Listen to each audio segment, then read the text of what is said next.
চারবারের বিশ্ব চ্যাম্পিয়ন অথচ আবারও বিশ্বকাপের বাইরে। ফুটবল ইতিহাসে এমন লজ্জার অধ্যায় খুব কমই দেখা গেছে। টাইব্রেকারের নির্মমতা, লাল কার্ডের ধাক্কা সব মিলিয়ে ভেঙে পড়েছে একসময় দাপুটে দল ইতালি জাতীয় ফুটবল দল।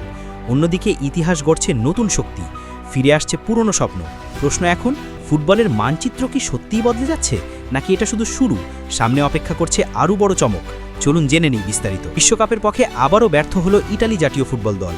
ইউরোপিয়ান প্লে অফ ফাইনালে বসনিয়া ও হার্জেগোভিনা জাতীয় ফুটবল দল এর কাছে টাইব্রেকারে 4-1 গোলে হেরে বিশ্বকাপের স্বপ্ন ভেঙে চুরমার হয়ে গেছে চারবারের বিশ্ব চ্যাম্পিয়নদের। ম্যাচটি ছিল নাটকীয়তায় ভরা। শুরুতেই 15 মিনিটে গোল করে ইতালিকে এগিয়ে দেন মোয়েজ কিন, কিন্তু ম্যাচের মোড় ঘুরে যায় 41 মিনিটে, যখন লাল কার্ড দেখে মাঠ ছাড়েন আলেসান্ড্রো বাস্তোনি। এরপর পুরো ম্যাচ 10 জন নিয়ে খেলতে হয় ইতালিকে। সংখ্যায় এগিয়ে থাকা বসনিয়া 79 মিনিটে সমতা ফেরায়।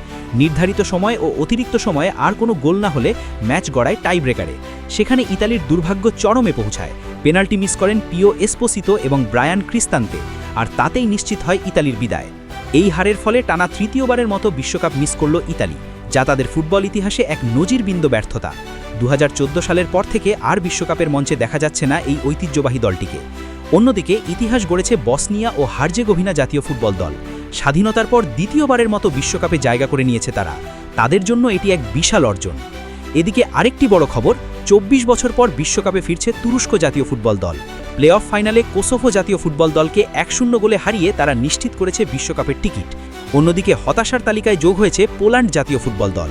প্লে অফ ফাইনালে সুইডেন জাতীয় ফুটবল দলের কাছে 3-2 গোলে হেরে বিশ্বকাপ থেকে ছিটকে গেছে তারা। পুরো ম্যাচ খেলেও গোল পাননি তারকা ফুটবলার রবার্ট লেভানডভস্কি, যার জন্য এটি হতে পারে শেষ বিশ্বকাপের সুযোগ হারানো। আরেকটি চমক দেখিয়েছে চেক প্রজাতন্ত্র জাতীয় ফুটবল দল।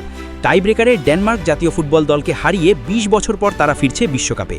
সব মিলিয়ে ফুটবলের এই নতুন অধ্যায়ে স্পষ্ট, পুরনো শক্তির পতন আর নতুনদের উত্থান একসাথেই চলছে।